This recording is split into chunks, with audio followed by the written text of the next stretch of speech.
So Mike saw his clear. He saw his clear of Titania EX. He did not get his clear, but he saw his clear. He understood the mechanics and did a great job over at Preach Gaming. And I encourage you to go watch his content. Go watch him stream, because this level of perceptiveness, this level of kind of understanding what's going on, and really understanding it, for the fact that he commonly admits that he's not a dev, he's definitely still picking up on things well above the average one of us.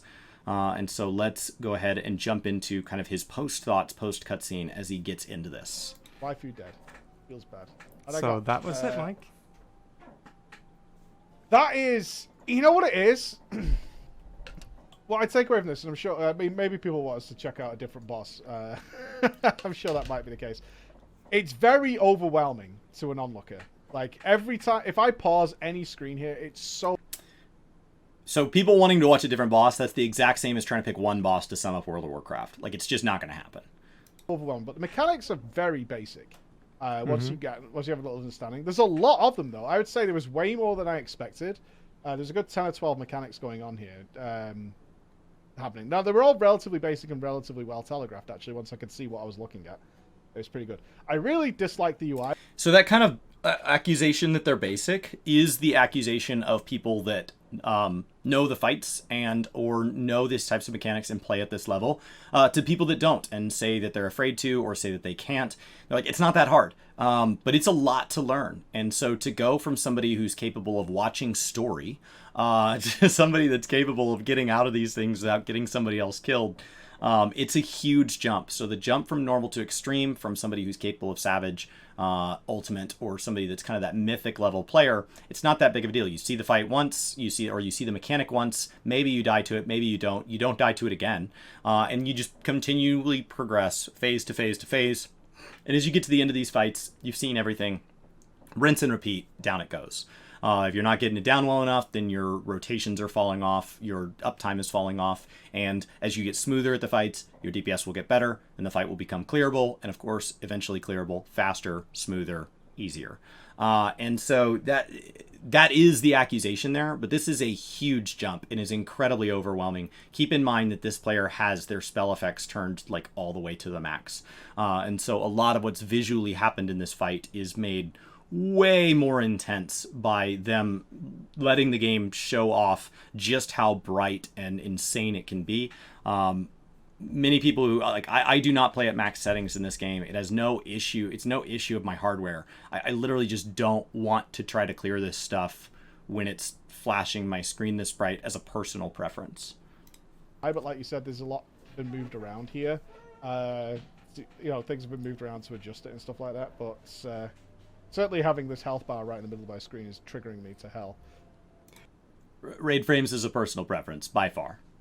Yeah, that's just personal preference, I guess.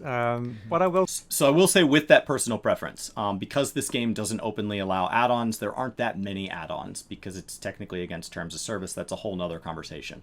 And what that means is that, like, in my mind, if I were to kind of rank it, I would say that World of Warcraft has the lowest amount of native optimization. Final Fantasy has done a ton to make it one of the biggest and most built out UI kits that is natively supported, and then World of Warcraft with add-ons is so far above that, because you've basically crowdsourced all of these preferences and ways to do this. And so, I wouldn't say that WoW or 14 is better. I would say WoW without add-ons is of course worse. It doesn't have to be better. And then I would say that, of course, with Final Fantasy not allowing for that, it's had to step up. And then I would say that above that, I would put World of Warcraft with the support of all their kind of unpaid devs, if you will. Their more crowd-funded preferences across regions and metas and play styles and whatever. I'll say is, compared to WoW, like the standard tools available for rate markers and telegraphs and stuff, it's kind of all made to fit into one package, is what I'll say. And all the fights are kind of made to fit within this package of telegraphs, of signs and markers. And as you level along the expansions, like the experience that you have of what abilities, how they get telegraphed, and with when and how you deal with it, it kind of keeps building on top of it. Whereas WoW kind of like tries to reinvent itself sometimes with new stuff that you just don't recognize at first glance. I think there's pros and cons to that. I think there's something really fun about stepping into new stuff all the time. But a lot of what makes that stuff kind of challenging at first, compared to Final Fantasy, if that's the word, is that it's new. Once you know it, then it very quickly fades away. It's not actual challenge. It's that it's new. It's that it's different. As opposed to trying to combine them in a way that challenges maybe the way that class mechanics work or the way that parties interact with, with other members within the party. And so I think there's pros and cons to both. As far as difficulty, a lot of that's going to come down to tuning. This gets commented a lot as these games get covered at a top end level, but the players that we see today, the players that we see in World First Fights today or in upcoming World First Fights, are doing things that are just wildly better, and they're mechanically better. They're way more knowledgeable about how the game systems work than when these games were new. If you go back to 2.0, or if you go back to like vanilla raids the first time, a lot of it isn't that the content is harder. Classic is releasing these things at exactly the same difficulty. It's not just that people know the fights. That is a massive factor. But it's also that people are doing their rotations. They're getting numbers out of these classes that were never achievable when people didn't know how certain mechanics worked underneath the hood. The party comps are optimized to the point where people don't even want to play with people that are anything less than optimal in some cases. These games we're so much more knowledgeable now, that a 3% difference in classes is not only something we notice, it's something that we can achieve, we can see in game. It's not a theoretical thing managed by a stream. It's something that we're uploading to WoW logs or FF logs. It is something that these log sites are tracking and and the parsers are capturing these differences. We know how to get to them, and we know how to practice this. And so it's incredibly well documented compared to it. And so they've had to add a level of mechanics that Classic didn't have. It was challenging because we didn't know what we were doing. Now these fights are challenging because the time windows are so tight. When something is 2 seconds long, we're like, I got all the time in the world. 7 seconds. Oh, come on. What am I supposed to do? Take a tea break? Back in the day, the enrage timer could have been internally long or non-existent, and people would have died just because they were going to die. We are better players now. Across the board, even a new player today, due to the amount of information we have, due to the amount of games that we've played, we are just better at these games. Yeah, it's very, very the spell effects are a little overwhelming. Like, a part of me, even now I kind of know what I'm looking at, wants to turn it down.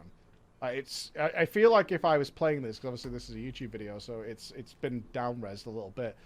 I feel like my screen would be a little bit like, visual clutter-wise.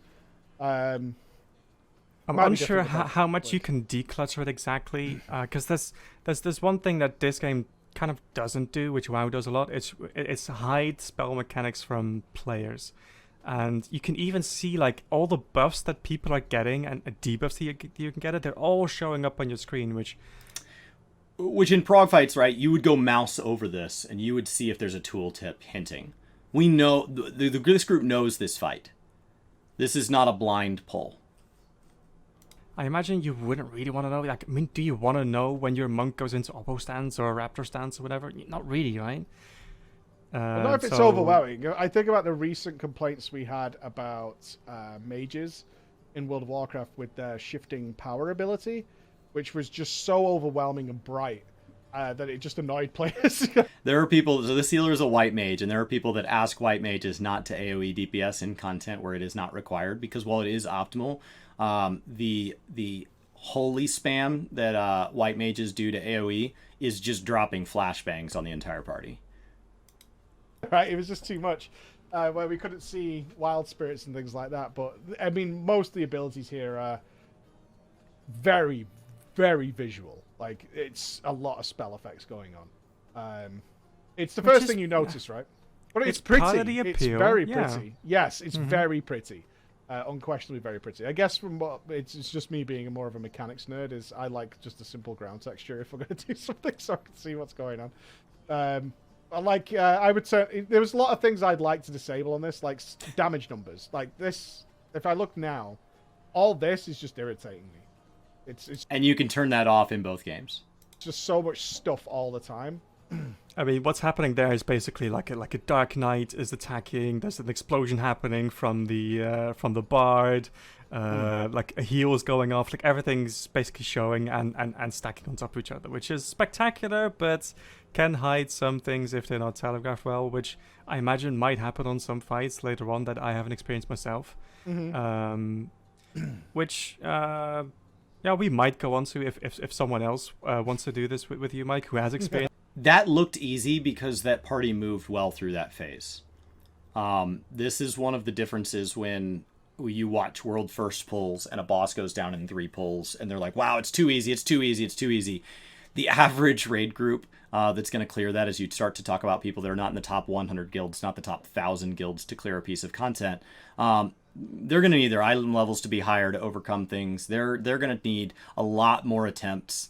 They're not going to 3-shot something. They're not moving that quickly. This group, when you see world first prog groups, they wipe to something once, they call out a strategy, and then they execute that strategy. And so the only time it fails, after repeated attempts, is because either what they're trying to do is very difficult mechanically, which oftentimes is why those strategies don't become the norm, because they don't know what's optimal. They're just trying to get through the phase, or you're seeing them die to the next mechanic.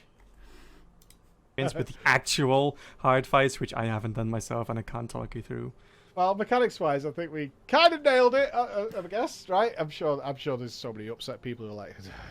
Oh, this is not going to be a video that people are going to be happy with. This is going to be a lot of upset people, I imagine. All right. Well, I don't not intending to do that. I did want to take a look at it and try to get an understanding of what I was looking at. Let's play one game before we finish. Do you know what all the classes in this raid are based on those symbols? Yes. Okay, so let's do the list. Just name one, and I'll try and put the marker to it from what I've seen. All right. Let's go with samurai. All right, samurai's a DPS. So I'm going to go with the guy with the sword. Lurya is the samurai. He's a sword pitcher. That's wrong. Okay. You want to have another guess on which one the samurai is? Samurai could also be the tank. Shouldn't discount that. Samurai might be the tank, but I'm going to go with it's a DPS. The chocolate bar. Shiku. Nope. Alright. Alright, let me ask. Alright, is the samurai a DPS? Yes. Oh, for fuck's sake, I've got 2. The claw mark. Nope. What? The steering wheel? Okay. Samurai is the steering wheel. Okay. At least I think that's a samurai. Like it would be hilarious if I'm wrong here as well. Yeah, true. All right, another one. All right, a bard. All right, a bard. I mean, a bard should probably a healer, right? It's clear once you know what it is. Earrings. Or elf shoes. No. Does anybody remember when the bard used to have a different limit break than other DPS? Okay. Is it a healer? No.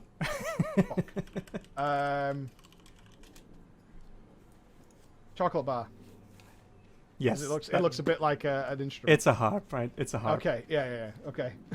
All right. They have a side thing that literally lets them play instruments in game, just for the sake of it. Gunbreaker. The bullets. Nope. What? Oh my god. Okay. Gunbreaker's more of a call out to other Final Fantasy games, in my opinion. Like, it's a very Final Fantasy weapon. Gunbreaker. Is this this one? The last one? The sword? Nope. Oh, it's not okay. It's not a DPS then. Gunbreaker. It's gotta be a tank. So I'm going with the Zelda person, because this one's like an ominous mask, which doesn't fit a Gunbreaker, I don't think. That's the Okay. Gunbreaker indeed, yeah. Yeah. Okay, good. It's one of the 2 tanks. Okay. White Mage. White Mage is the person we're watching. Mm-hmm. Yes. Okay. Monk. Is the other healer, the elf shoes. Nope. That's tricky, because Monk is a name for a healer, and Monk in World of Warcraft has a tank, a healer, and a DPS spec.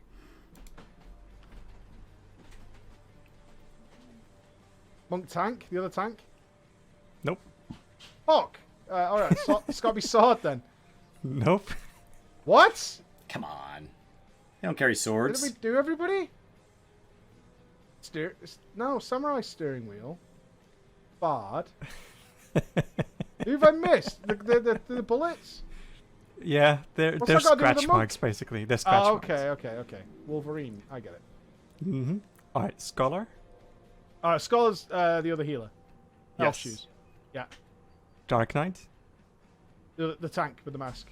And then last one is a red mage. I can't remember which DPS we didn't do. It's got to be. Is this? This got to be this one. The sword. Yep. It helps because you know the red mage has that sword. What's it supposed? Is that a wand? Is that what that's supposed to be? It's like a saber with like some magic at the bottom. Basically, like a red mage is like a hybrid melee caster. So they cast and then they build a resource and then they spend it in melee and then they flip back. To be clear here, if you showed me all the symbols for the World of Warcraft classes, I still wouldn't get them right today. Like, Oh, you would. You absolutely. I don't think so. would. I don't think so. Like some of the rogue ones, I always get wrong. I probably would get close. I don't think I'd get them all. Would I? Which Maybe. one's the one? What? Eviscerate. What rogue class is It's that? Assas. That's Yeah, Assas. okay, I mean- Outlaw is the yellow one, and Sub's the emo looking. So because there are more classes and because each class has its own kind of identity within things, you don't actually break things apart by roles. Typically in World of Warcraft, you typically break them apart by class colors. And so every class has a color, and that's what clues you in more so than just an icon. So we use green for healers, blue for tanks, and red for DPS, and you just have to know your melees and ranged. In World of Warcraft, we would use colors, and so you would know that warrior is brown, druid is orange, light blue is mage, etc. And you would just carry that on. And so every time a job gets added, it's a question of like, well, what's their color going to be? And so you would know that a rogue is yellow and then a hunter is green because you know. And that would immediately clue you in.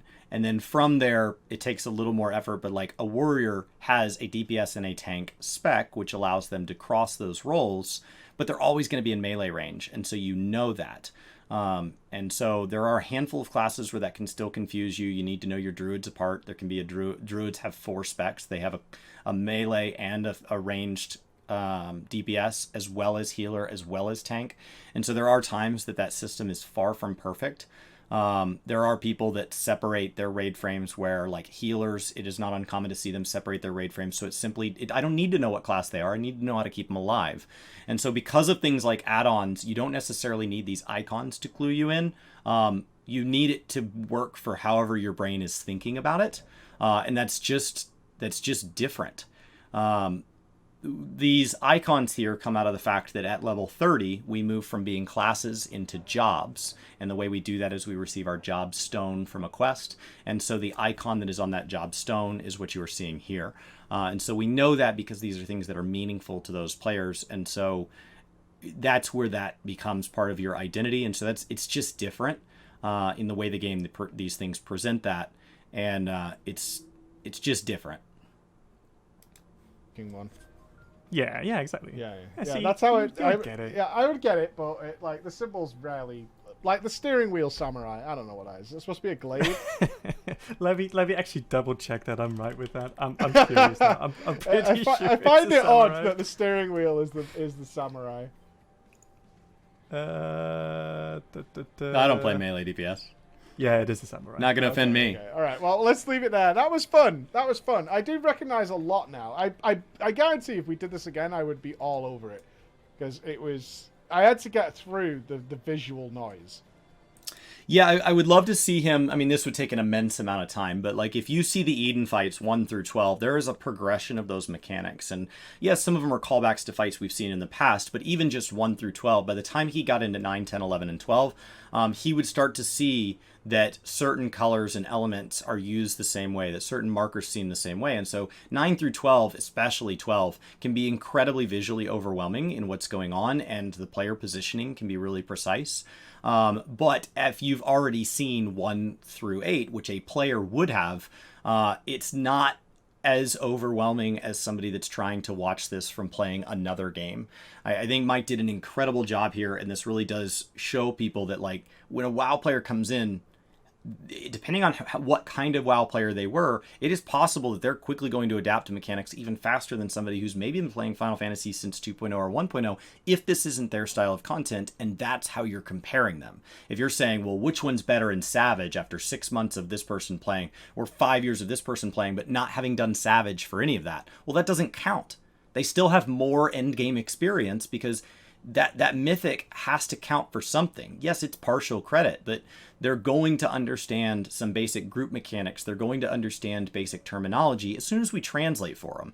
As soon as we understand the differences in how either class mechanics work for things like resurrection, kind of raising people back up that have died. As soon as we talk about kind of the basics of how the different class designs work, as soon as we get them kind of up to speed, they're very, very, very quickly going to be able to execute. Not because they're learning really fast on the Final Fantasy XIV on its own, but because they're picking back up off of, they already know how to perform at a mechanically high level, and they just need the knowledge to jump across the gap.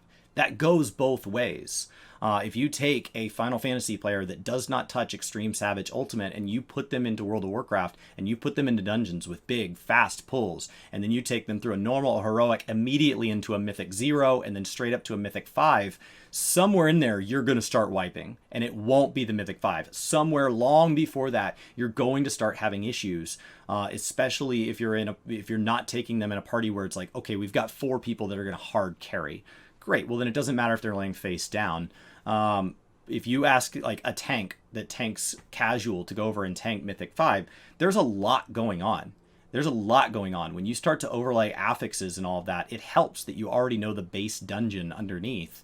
And so you can separate out, okay, which one of these is not like the other? What mechanic is added due to this week's affixes? Because that's different than last time I did this. And so I think he did an incredible job with the amount of visual information being thrown at you. You can tune a lot of this down for anybody that's been playing and they're afraid of getting into this content, or they're nervous about this because of how visually intense this was. But way to go, Mike. This is, it's somebody I've had an immense amount of respect for over the years already in the World of Warcraft, and it's something that you're just interested in. I would love to see this go the other way. I would love to see, I don't know their WoW experience, but I would love to see, Main Tank or Sphia or Mr. Happy or Xenosis watch a Mythic raid that they haven't seen and call out mechanics. I would love to see them call out, why people are stacking certain ways.